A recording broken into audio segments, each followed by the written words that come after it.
So we haven't come up with a new shtick yet, some kind of new maybe image. Yeah, our next record is going to be a hip hop record. He's angry. He punched Chris Novoselic in the face the last day he saw him. That's his bandmate, his original bandmate, punched him in the face because he wanted to take Kurt to rehab.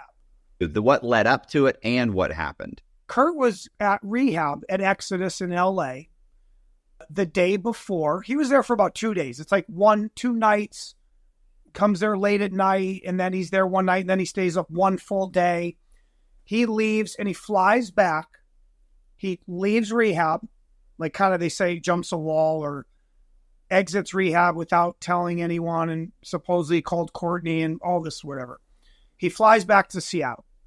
Okay. This is April 1st, 1994. He gets on a plane and he's flying from LA back to Seattle. He's going to land. He's going to get in a limousine with a female driver. This is the last person who will see Kurt Cobain alive. Everyone else that says they've seen him after this is a liar. Okay? From this moment, this night, okay, he's dropped off in the limousine. It's actually like 1 a.m. He's getting home like the clock's ticking over to April 2nd. Okay? So that's a Saturday now, right? Comes home. There's 8 people in his house. Partying. Shooting up. Drinking beer. Smoking weed. There's rockers there. Roadies. Techs. Drug dealers. Okay? There's 8 people. Most of them are musicians in some fashion that work with Kurt, or they're drug friends or drug dealers of Kurt's. Okay? When he comes there, he kind of hangs out for a little bit. He eats a meal. They find the food undigested or semi-digested, proving he ate a meal when he got home. Okay. At the airport, but this witness says he ate with Kurt, his last meal. Like a TV dinner. It was like a TV dinner, something he whipped up, or turkey, something like that. The witness is hanging out with Kurt. They eat this food. People are still partying, doing their thing, whatever, playing music, Kurt asks them to leave. He wants them to go home. Okay? About an hour into when he's back. He doesn't freak out right when he gets home, supposedly. He's kind of like, whatever. And, Kurt's a very dark dude, like complex, dark, funny. He had a very unique sense of humor too, actually. So I could see him kind of being like, oh, okay. He's putting up with it for a little bit. And then after he goes, you guys got to go. They're in the basement. Some of them are in the basement. He comes downstairs. You got to go. Goes back upstairs. Nobody's leaving. Nobody's moving. Okay. This is corroborated by the witness of his movements going upstairs, down, back up, like that. We're not in the greenhouse yet. We're nowhere near the greenhouse. We're in the regular house between the kitchen and the basement and the living room, kind of like that. Kurt finally comes downstairs and screams at Dylan, you got to get the fuck out. Everybody get out. When Kurt turns around, he's assaulted by Dylan Carlson and a guy named Daniel Clint Rich. They call him Danny Rich. Okay. He is assaulted there, and there are multiple people watching this, and 2 of them are women in the basement. Okay? They begin to hotshot him with that is already preloaded, meaning this is premeditated. I'm not saying they were trying to kill him with 8 people there. Maybe they saw the opportunity, like, this is it. I think they wanted to wait till everybody left, but it just didn't happen that way. They didn't leave. They snapped. He yelled at the guy in front of the girls. He freaked out. When he turned around, boom, whacked him with something. I won't say what it was because we have differing things about saying what he was hit with, but he was hit with something, okay, metal and hard. He's down. They start hot-shotting him, mostly in one arm. I believe there is evidence of another arm too, but there's like damage to one of his arms, like it's being forced into him. There's bruising, there's blood, there's evidence of that, okay? He is now incapacitated. Is he dead? I don't know. I've already said this in my first interview. I don't know if he's dead right here. Some people say he's dead. 1.52 milligrams per liter of. He's dead. That'd kill a horse. I don't know if he's dead. He's moved to the greenhouse, and another witness sees him being moved to the greenhouse. In about 30 minutes after that, 40 minutes, they hear a gunshot coming from the greenhouse. That is the shotgun. That gun has already been purchased. It's in the house. It's already set up for this purpose. He has moved to the greenhouse. The shooting happens. The staging begins. They're moving the cigar box. They have some shells already. They're going to go purchase more shells in the morning to get a receipt. It's crazy. I don't want to get too much into it. They're staging it. There's the Barks root beer can they put there. There's cigarette butts in the room. The needles have caps on them in a cigar box. They're staging it. They're laying them down. They've got the shell on the wrong side of the ejection chamber. Okay? They've got the way his gun is sitting on him, it's upside down. So the shell's supposed to be on the correct side, Kurt's right side. It's actually on his left. The police make up a story and say that when he pulled the trigger, the gun flipped 180. None of that makes any sense. And they said that. Okay? And there were other cops who said, that's insane. Literally, at the time, in real time. So the staging is happening. It's late at night. These people are smacked out. These people are high as hell on drugs. They're probably up for days. It's like 4 a.m. right now when that's happening. It's partially staged. The next day, sun comes up. They send out someone, I believe it's Callie DeWitt.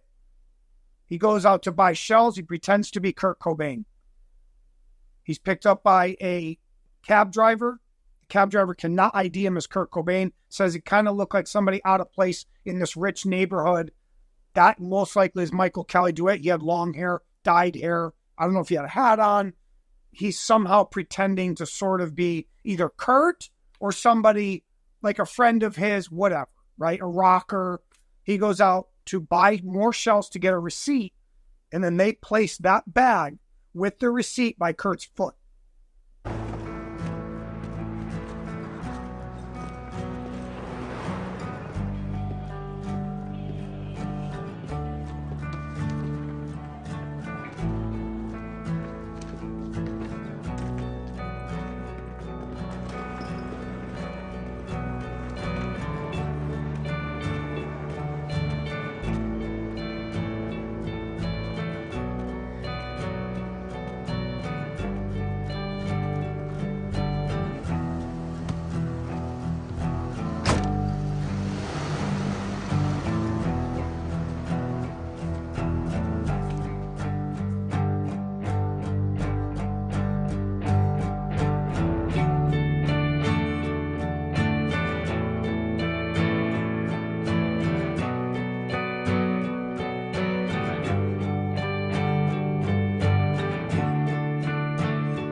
So the staging is happening. It's late at night. These people are smacked out.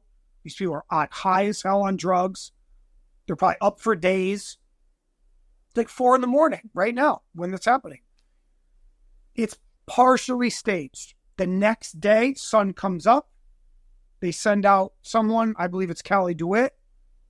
He goes out to buy shells. He pretends to be Kurt Cobain. He's picked up by a cab driver. The cab driver cannot ID him as Kurt Cobain. Says he kind of looked like somebody out of place in this rich neighborhood. That most likely is Michael Callie DeWitt. He had long hair, dyed hair. I don't know if he had a hat on. He's somehow pretending to sort of be either Kurt or somebody like a friend of his, whatever, right? A rocker. He goes out to buy more shells to get a receipt, and then they placed that bag with the receipt by Kurt's foot.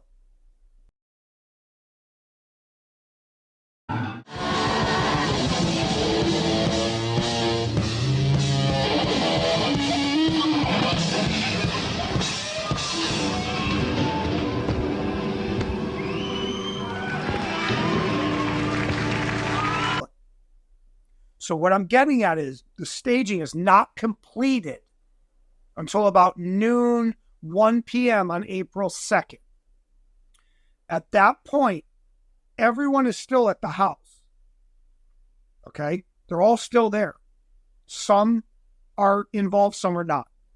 Okay? They're probably freaking out like, what just happened? And the staging is finished by that time, and the people stay at the house for 4 more days.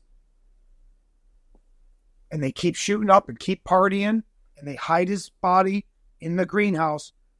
I know that they kept looking at it. I have proof of that. I have one witness saying that. They saw him in the greenhouse after. Only 2 people were really involved in the murder. I'm not implicating the other 6. I'm saying there's 2 killers. Dylan Carlson and Danny Rich. If we say it's premeditated and the notes placed there days before Kurt even went to rehab, or Courtney Love left for the peninsula, she left 2 days before Kurt did. She was down in LA before him. But you're saying the needles were preloaded like this, like it was premeditated. So. Yeah, I believe it is premeditated. I do believe it is. Okay. But I'm trying to say the note, because this is important. How is this note there, right? Did Kurt didn't write the note the night he came home and started writing a suicide note in front of them, and then that's not what happened, right?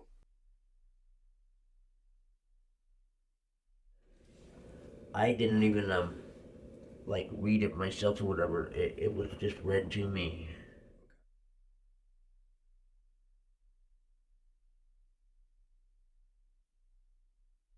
Yes, exactly.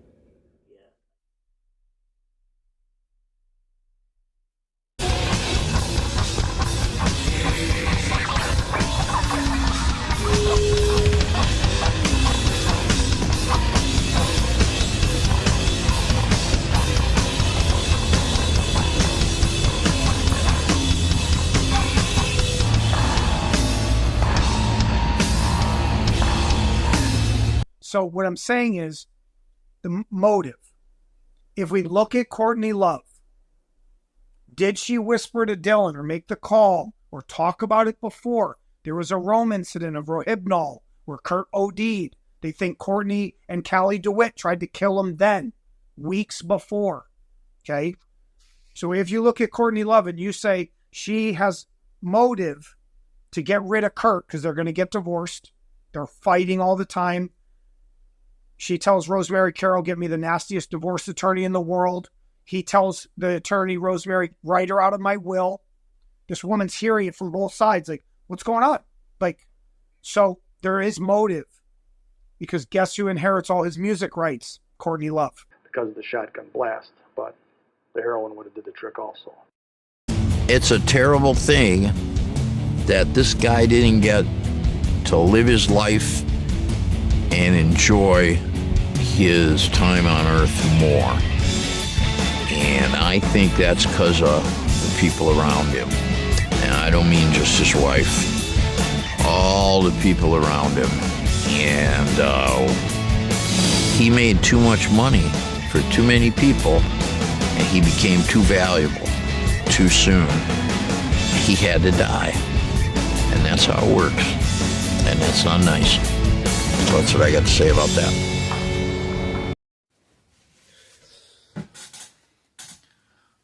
So I'm going to give some insight on how I feel about the whole investigation thing. It's getting to a dangerous level, and I'm gonna share an example that is very specific that happened to me.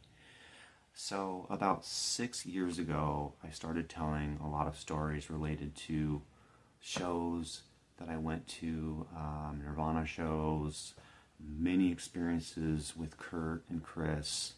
All you have to do is go back into my videos quite a ways, and you can see and hear those stories. But there was a point when there was a guy, and I just saw that he commented on one of my videos. So it's good to know that he's still alive, okay? But this guy actually was emailing me saying that he's going to go after Callie and Courtney himself, and that he's also suicidal. So I did everything I possibly could to let him know that that's a bad idea. You know, don't do that.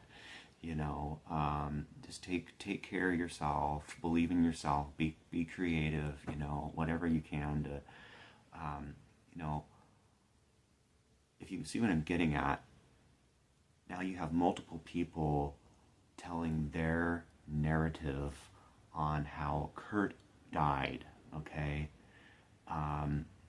And these stories are all wrong. You know, it doesn't matter if there's some truth here and there, but everybody's going to have a little bit different story of what they think happened. From what all the information that I know, and I'm not putting together a narrative, they're missing a lot of important stuff. You know, different names, different that I know for a fact were around from talking to different people that were on Capitol Hill. Not that I know something, you know, I don't fucking know anything, okay?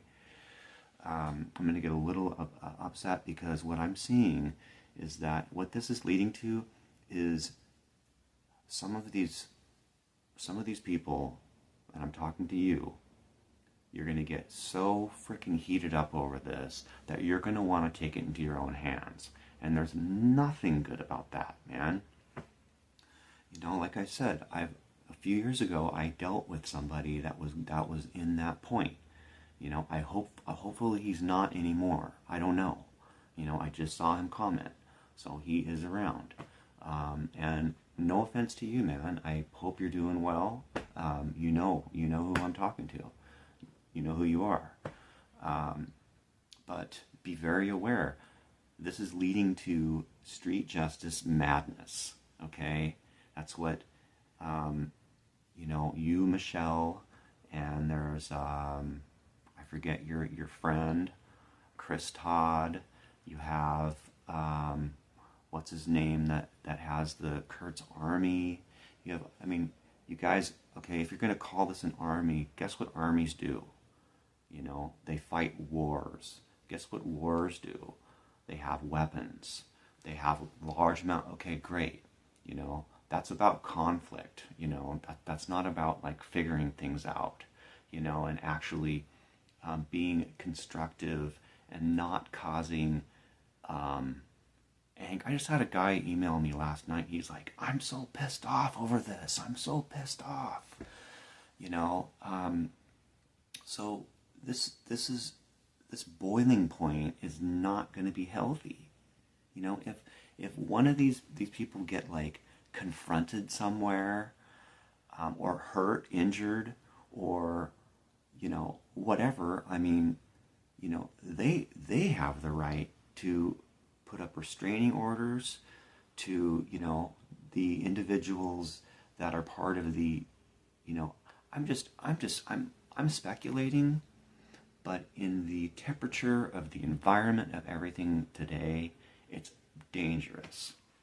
This is dangerous, man. And, you know, I deleted my video because I started reading comments. It's like, you know, somebody going like, "Oh, another pop-up channel," and then somebody's like, "Oh, his name's, you know, oh yeah, he's John. He's had this channel. He's met Kurt a few times." See, nobody knows the context. You know, my story goes fucking deep, man. You know, it goes back to '93. I mean, I met Kurt in 1987. I was friends with him for 4 years. You know, I had I could call a freaking telepathic thing happened to me where the voice told me Kurt was going to be murdered. I need to go see him. And this was in November 5th, 1993. Anyway, I talk about this on my videos. I talk about this in my book. I'm writing another book. You know, all I was trying to say yesterday is that on that same tour, the first time that I saw Soaked in Bleach, I ran into Joe before I saw Soaked in Bleach. A few days later, a friend is telling me, after I tell him about what the film's about, he's like, oh, you should talk to Joe. He used to be at that house. You know? I'm like, whoa, okay, so that's that. You know? Also, with Jennifer Adamson, I worked in a group home, and randomly, the one day that I worked there, it was just a fill-in position. This woman's working with me. We start talking because I'm currently being interviewed for Heavier Than Heaven. Charles is, and I let her know. We're just kind of talking, and I'm, you know, just sharing stories. And she's like, "Oh my God, I was one of the last people to see Kurt." She said that she used to go out with Callie. So I let Charles know, and Charles instantly got a hold of her and did the interviews for Heavier Than Heaven. Have any of you read that? You know, it doesn't matter if you believe it or not. You know, there's important information in there it's, you know, it's just, this has all gotten so freaking crazy, man. You all need to just settle down, okay? Look at me. Look at me. I'm like unsettled because I can see where this is going. You know, you can read messages. There's no justice, all right? There's no justice. You know, that's what I'm saying. It's like the only justice that's going to happen is street justice, and we don't want that. You know, that's what this whole thing feels like.